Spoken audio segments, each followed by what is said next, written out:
आप देख रहे हैं जागरूक समाचार। हमारा मकसद है सच को सामने लाना, ताकि समाज को बेहतर बनाने का संघर्ष तेज कर सके, अपनी भूमिका निभा सके। नमस्कार, सलाम, जोहार। आप देख रहे हैं जागरूक समाचार और मैं हूं अमित। जागरूक समाचार के इस एपिसोड में हम बात करेंगे राजस्थान साहित्य अकादमी की और उसके कामकाज की, साथ ही बात करेंगे विवाद की भी। अंत में हम राजस्थान साहित्य अकादमी के वर्तमान अध्यक्ष दुलाराम सहारण के विचार भी जानेंगे। राजस्थान साहित्य अकादमी के मुख्य द्वार पर जाते ही एक शिलापट्ट दिखाई देता है, जिस पर लिखा है कि राज्य के साहित्यिक सांस्कृतिक चिंतन लेखन के लिए समग्रत संस्थान।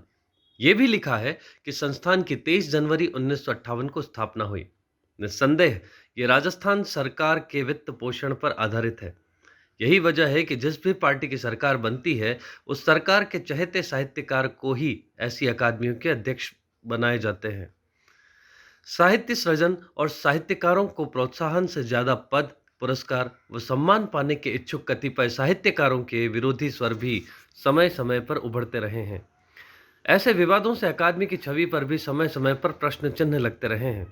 ऐसा ही एक विवाद इन दिनों सोशल मीडिया तथा अखबारों में छाया हुआ है। सभी जानते हैं कि सरकार ने लंबे समय तक अकादमी के अध्यक्ष पद पर कोई नियुक्ति नहीं की।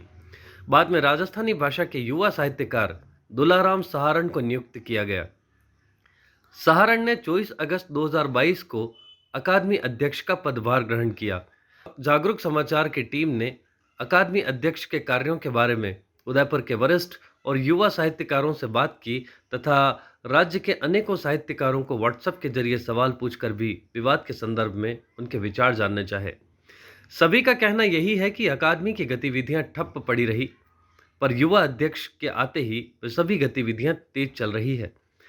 आरोप ये भी लगाए जा रहे हैं कि किसी भी प्रकार के अनुमोदन के बिना रेवड़ियां बांटी गई और कार्यक्रम भी स्तरीय नहीं हुए।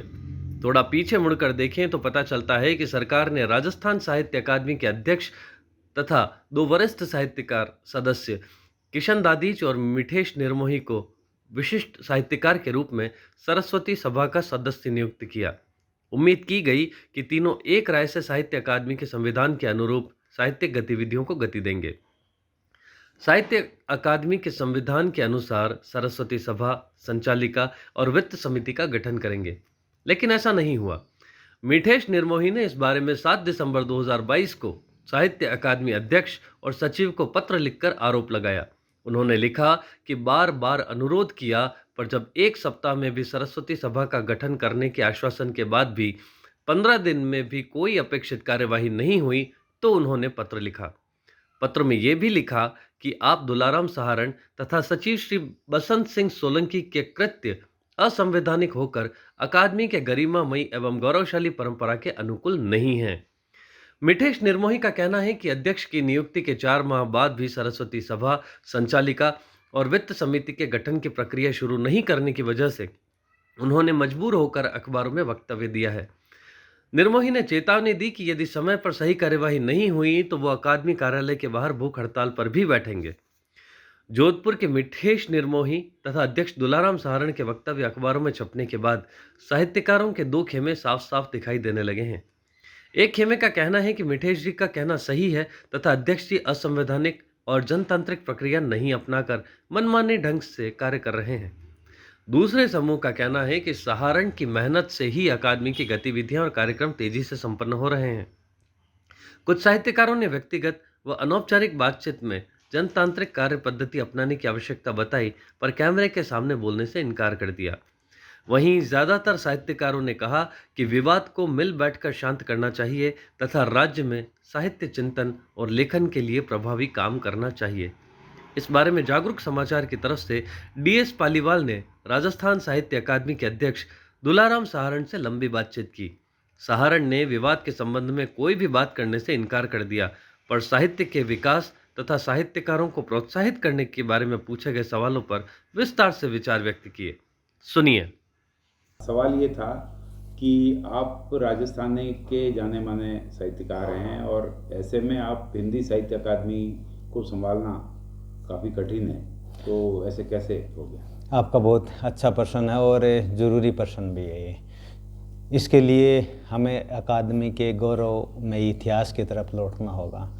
आप पे को ध्यान होगा कि राजस्थान साहित्य अकादमी का गठन 28 जनवरी 1958 को माननीय सुखाड़िया जी के कार्यकाल में जनार्दन राय नागर साहब की पहली अध्यक्षता में गठित हुआ था।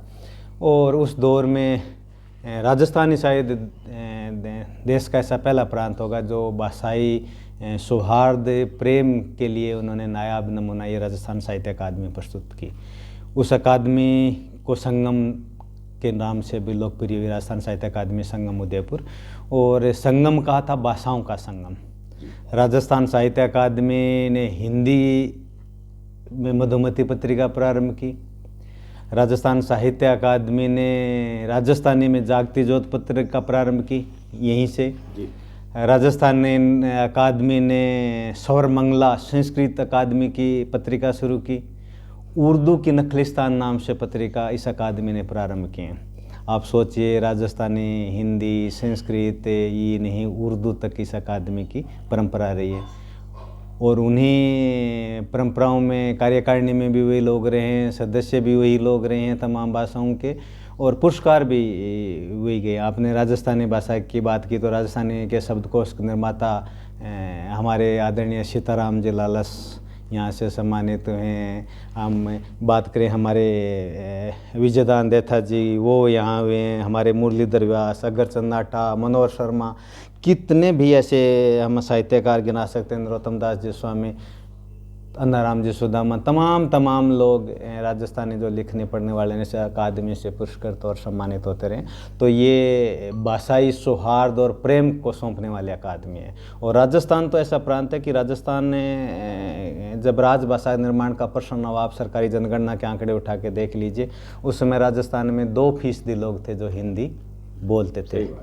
और उसके बाद राजस्थान ने अपने भाषा का त्याग राजभाषा के निर्माण के लिए देश की को जोड़ने वाली एक प्रमुख भाषा हिंदी के लिए किया। और राजस्थान ने स्वीकार किया कि हमारे प्रांत की भाषा हिंदी है। तो राजस्थान ने तो हिंदी को सब कुछ दिया है, और ये हम सब राजस्थानी वाले लोगों ने दिया। तो हमारे ये संपर्क के सेतु भाषाएं हैं। तो भाषाओं का राजस्थान का ये शायद ही ऐसा कोई व्यक्ति होगा जो हिंदी जानता है, राजस्थानी नहीं जानता, राजस्थानी जानता है, वो हिंदी नहीं जानता। और अमूमन बतौर लेखक आपका सवाल है, तो हम सब ने, आप किसी भी लेखक से बात उठा के देखिए कि शिक्षा का माध्यम हिंदी रहा है। और स्कूल में हम सब ने हिंदी में लिखना पढ़ना, साहित्य का पठन पाठन सबसे पहले हिंदी में किया है। तो सबकी लेख की शुरुआत हिंदी से ही हुई है। तो मैं तो 9वीं में था तब बाल कविताएं हिंदी में छपने लगी थी, और राजस्थानी की किताब मेरे पास आती है महाविद्यालय में मैं आता हूँ तब। तो हम सब की उपज है ना वो हिंदी से हुई। तो ये इन सवालों का कोई अर्थ नहीं है। हम भाषाई प्रेम और इसमें जीने वाले और काम करने वाले लोग हैं। और अकादमी दरअसल अध्यक्ष का दायित्व है की बात करें तो एक ये संगठनकर्ता का दायित्व होता है। और मैं तो कहता हूँ कि जो सृजनात्मक साहित्यकार पूरे तन्मयता में साहित्य में लगे हैं, उनके लिए तो ऐसे दायित्व हैं वो विघ्न पैदा करने वाले थे। क्योंकि आपका पूरा समय वो मशीनरी के रूप में काम करने का समय रहता है। अब आप देख रहे हैं बाएँ, अभी रात को हम देर रात तक काम कर रहे थे, अल सुबह हमें काम करना है, अब कहीं कार्यक्रम है तो वहाँ जाना है। तो आपके लिए लेखक के समय बचता कहाँ है। और बतौर अध्यक्ष आपको क्या करना होता है, प्रशासनिक व्यवस्थाएं संभालनी होती हैं। जी।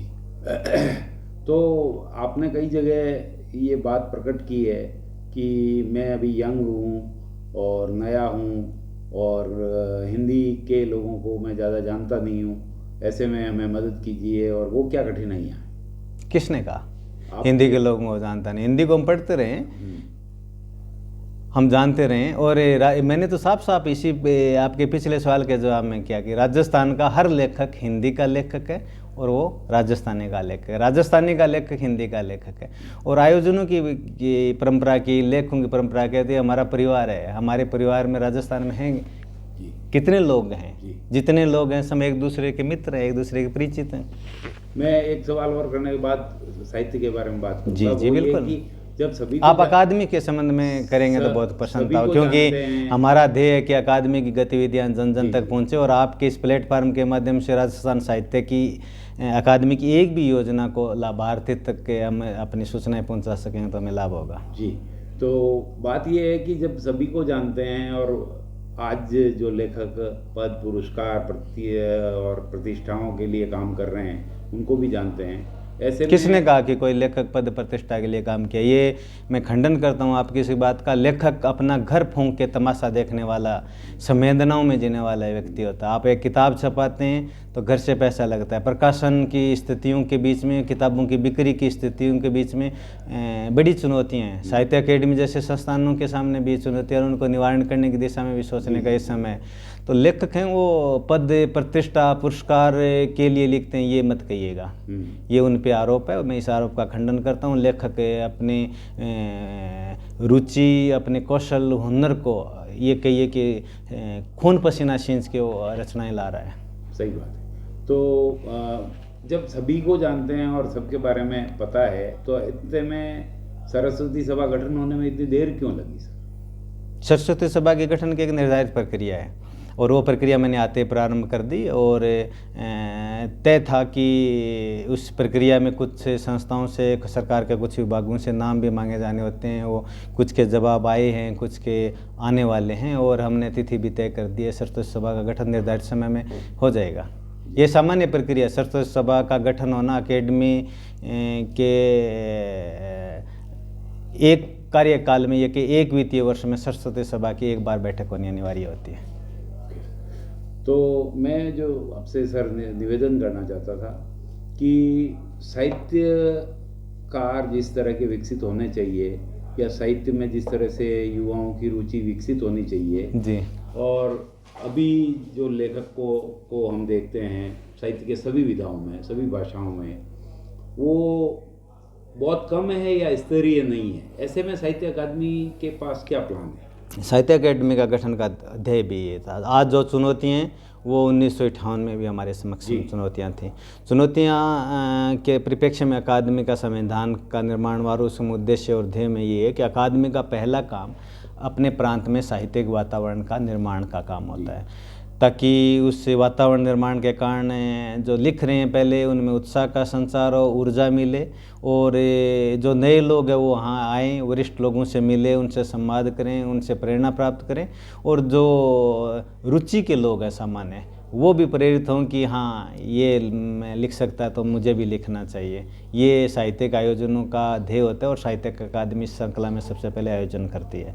दूसरा ध्येय होता है कि उनको फिर छापे कहाँ, तो साहित्य अकादमी ने वो पत्रिकाओं का मैंने जिक्र किया, तमाम भाषाओं की पत्रिकाएं हुई थी। अब हिंदी कालांतर में तमाम अकादमी अलग अलग गठित कर दी गई। भाषा के आधार पर बड़े दिल दिखाने वाले हमारे यहाँ नेतृत्व करता लोग रहे हैं। अभी माननीय सौ गहलोत जी ने पंडित जवाहरलाल नेहरू बाल साहित्य अकादमी गठित की है, जो इसी हम तो बाल साहित्य का पुरस्कार भी लगातार यहाँ दे रहे हैं बाल साहित्य पे कार्यक्रम। तो ये कहिए कि इस मातृ संस्था से अलग अलग अकेडमी बैठी है, तो उन सब के पत्रिकाएं अपनी हैं। तो हमारे यहाँ मधुमती पत्रिका जो 62 साल में, और मैंने आते ही सबसे पहले मधुमती को जाना समझा। कुछ लोगों ने शिकायतें की, कुछ लोगों से व्यूज आए, तो तय किया कि मधुमती पत्रिका का स्वरूप, क्योंकि ये प्रांतीय अकादमी है तो प्रांतीय प्रमुखता के साथ होना चाहिए। मधुमती में 75% लोग राजस्थान के छपे और उन 75% में 25% युवा छपे।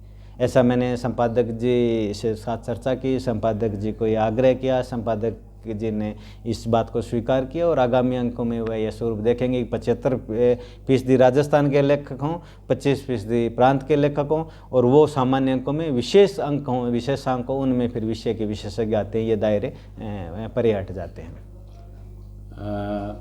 तो ये जो वैसे ये समस्या ही है सब जगह कि जो बच्चे हैं, जो युवा हैं, वो ज़्यादा साहित्यिक रुचियों वाले निकल नहीं रहे हैं। यही संकट हमारे माननीय मुख्यमंत्री अशोक गहलोत जी ने महसूस किया, सब लोगों की भावनाओं को समझा और बाल साहित्य अकादमी अलग से गठित करने का ध्येय यही है कि बाल साहित्य अकादमी बच्चों तक पहुँचे, विद्यालय तक पहुँचे, उन बच्चों को जोड़े और बच्चों के विषय में लिखने वाले बड़े जो लोग हैं, साहित्यकार हैं, जो बाल साहित्यकार हैं, बच्चों और बाल साहित्यकारों का बीच का समन्वय की सेतु अकादमी बने और ऐसा वातावरण जैसा ये अकेडमी साहित्यकारों में हुआ था, वैसे वो बाल साहित्य अकादमी बच्चों के बीच में वर्कशॉप करके, बच्चों की कविताओं करके, बाल सभाओं का जरिया जो हुआ करता था वैसा जरिया विकसित करके साहित्य के अंकुर उनमें रोपे और वो आगे चल के वटवृक्ष बने और राजस्थान के गौरव और गरिमा को। नहीं, उसके लिए अपनी ये उदयपुर वाली अकेडमी कोई विशेष आपके करती रही है, अकादमी ऐसी कार्यशालाएं करती रही हैं। हम युवा शिविर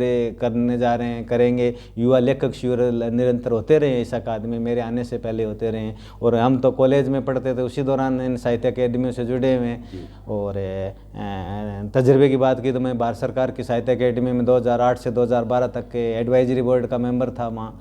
तो उन 5 सालों में हमने उन अकादमियों की कार्यशैली भी समझी है, इस अकेडमिक कार्यशैली को भी हमने समझा कि क्या देश की 24 भाषाओं वाली अकादमी क्या कर रही है, ये क्या कर रही है, प्रांत की दूसरे अकादमियों से भी हम जुड़े रहे हैं। तो ये जानते हैं कि अकादमी क्या कर सकती है, क्या करना चाहिए। एक बात हम आपके माध्यम से कह सकेंगे कि सरकारें हैं, सरकारों को साहित्य, कला, संस्कृति में प्राथमिकता को समझना होगा और इन संस्थाओं को वित्त पोषित ये सरकार की संस्थाएं, नियुक्तियां सरकार के द्वारा यहाँ होती हैं, तो सरकार को पर्याप्त और अधिकतम बजट देना होगा ताकि वो अंतिम छोर तक पहुँच सके। ये बजट के संकट न हो, मशीनरी के संकट ना हो। आप आज इस कार्यालय में मौजूद हैं, यहाँ आधे से ज़्यादा पद रिक्त हैं। आप आज इस कार्यक्रम में आप ये सोचें कि मैं वहाँ कार्यक्रम करवाना ज़रूरी है, यहाँ कार्यक्रम करवाना ज़रूरी है, तो आपके पास एक सिलेक्टेड चीज़ें होती हैं कि आपके पास बजट की सीमाएँ वगैरह का भी हर जगह, हर हम ये बात करें अकेडमी में तो यहाँ तो 16 के विरुद्ध 10 पद रिक्त। जी। मैं अंतिम सवाल ये है कि ये अभी जो विवाद खड़ा किया जा रहा है उसके संदर्भ में क्या कहना है? माफ़ करें, आप अकादमी के संबंध में बात करें, हमारे आदरणीय मित्र हैं वो, जिनके संबंध में आप बात करना चाह रहे हैं, हम उन्हें आमंत्रित कर रहे हैं, हम बात करेंगे। अगर उन्हें लगेगा कि ऐसी कुछ चीज़ें तो हम मिल बैठ के आपको याद करेंगे, प्रेस कॉन्फ्रेंस करेंगे। तो हम उम्मीद करते हैं कि साहित्य अकादमी युवाओं और नई प्रतिभाओं को आगे बढ़ाने के लिए आगे विशेष कार्यक्रम करें। उम्मीद क्या करते हैं, मैं उसी वर्ग के प्रतिनिधित्व के रूप में अपने सामने बैठा हूँ। हमारे माननीय मुख्यमंत्री जी यही उम्मीद करते हैं, हम भी उसी उम्मीद की पूर्ति के एक जरिए हैं, वाहक हैं। आज आए हैं, कल जाना है, तो इस दौर में हम अधिकतम हमारे उस वर्ग को कैसे जोड़ सकें जो अकादमी से जुड़ा नहीं है या अकादमी से बहुत कम जुड़ा है। ऐसे लोगों को, नए लोगों को कैसे यहाँ अकेडमी से ला सकें, और जो वरिष्ठ लोग हैं उनके अनुभव हैं, उनके अनुभवों का हम लाभ कैसे लोग ले सकें, और ये कहिए कि अकादमी का विकेंद्रीकरण हम कैसे कर सकें। तो अकादमी पूरे प्रांत की अकादमी है, उस पूरे प्रांत की अकादमी की छवि हम राष्ट्रीय स्तर पे लेके जाएं, क्योंकि ये देश की चुनिंदा साहित्य अकादमियों से एक है। तो इस गौरव की अभिवृद्धि में तमाम छोटी मोटी बातों को हमें दरकिनार करना होगा, आगे बढ़ना होगा। और यूँ कहिए कि कुछ व्यक्तिगत चीज़ों से भी आगे बढ़ के हमें संस्थागत चीज़ों की तरफ बात करनी होगी। और इस बीच कुछ खट्टे, कुछ मीठे, कुछ सारे तरीके के संस्मरण आपके साथ आएंगे, आते रहे हैं। अकादमियों की परंपरा है, इस अकादमिक नहीं, तमाम संस्थाओं की ये परंपरा है कि आप संस्था के बतौर मुखिया आप काम करते हैं तो तय है कि कुछ आप कर पाते हैं, कुछ नहीं कर पाते हैं।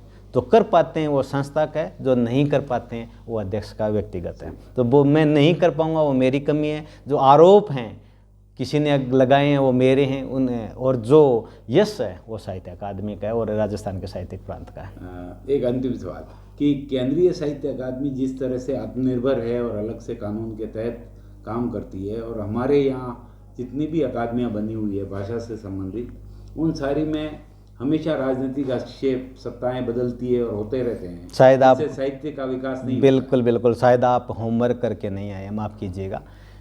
भारत सरकार की साहित्य अकादमी नई दिल्ली बी सोसाइटी एक्ट के तहत पंजीकृत स्वयंशासी संस्थान है, जिसकी स्थापना 1952 में पंडित जवाहरलाल नेहरू ने की थी, 12 मार्च।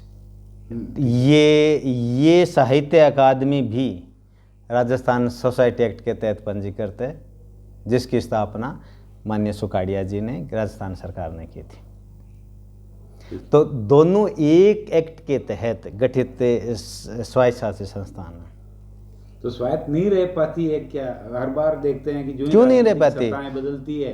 देखिए दो मूलभूत बातें हैं इसमें। साहित्य अकादमी नई दिल्ली के अध्यक्ष का चुनाव साहित्यकारों के वोट से होता है, ठीक है। यहाँ प्रांतीय अकादमियों की, भारत भर की तमाम प्रांतीय अकादमी, राजस्थान की नहीं बात कर रहा मैं, भारत भर की तमाम प्रांतीय अकादमियों के अध्यक्षों की नियुक्ति वहाँ की प्रांतीय सरकारें करती हैं। और हटाना और ये हट जाना दो विषय के प्रकरण है। चूँकि सरकार नियुक्त करती है तो सरकार अपने वैचारिकता के नज़दीक के व्यक्ति को नियुक्त करेगी, तय है कि इस दल की हो उस दल की हो, वो नियुक्त करेगी। सरकारें बदलेंगी तो तय है कि सरकार बदलेगी तो जो दायित्व में वो लोग भी बदलेंगे ना। मुख्य सचिव हैं आज, या मान लीजिए गृह सचिव हैं, या दूसरे लोग हैं, तो तमाम मशीनरीज का तो स्थानांतरण होता ही होता है ना। एक प्रक्रिया हर मुखिया चाहेगा कि भी चीज़ है। अब मान लीजिए यूँ ने, वो तो बड़ी चीज़ें हैं। मैं यहाँ इस सीट पे आया हूँ एक छोटी सी संस्था का, जो राजस्थान के तमाम संस्थानिक क्षेत्रों में एक छोटा सा हिस्सा है। तो उसमें भी मैं ये चाहूँगा कि जो मशीनरी यहाँ है, जो जिस सीट पे है, उस सीट के अनुकूल काम करने वाला कार्मिक मुझे मिले। अगर मैं एक कार्मिक में दूसरी सीट की योग्यता महसूस कर रहा हूँ या मुझे अच्छा लग रहा है तो मैं सीट चेंज नहीं करूँगा क्या? करूँगा ना, कि यार आप ये दायित्व छोड़िए, आप इस दायित्व को देखिए, आप ये डिस्पैच वाला देख लीजिए, आप ये लेटर वाला देख लीजिए, करेंगे ना? ये क्या है? ये एक संस्था को अच्छे ढंग से चलाने के तरीके हैं, और जो हर सरकार को, हर संस्था के मुखिया को करना चाहिए। जी धन्यवाद। आप देख रहे थे जागरूक समाचार। अगले सप्ताह फिर मिलेंगे नई जानकारी और समाचार के साथ। आपसे निवेदन है कि चैनल को लाइक करें, सब्सक्राइब करें और शेयर अवश्य करें। धन्यवाद।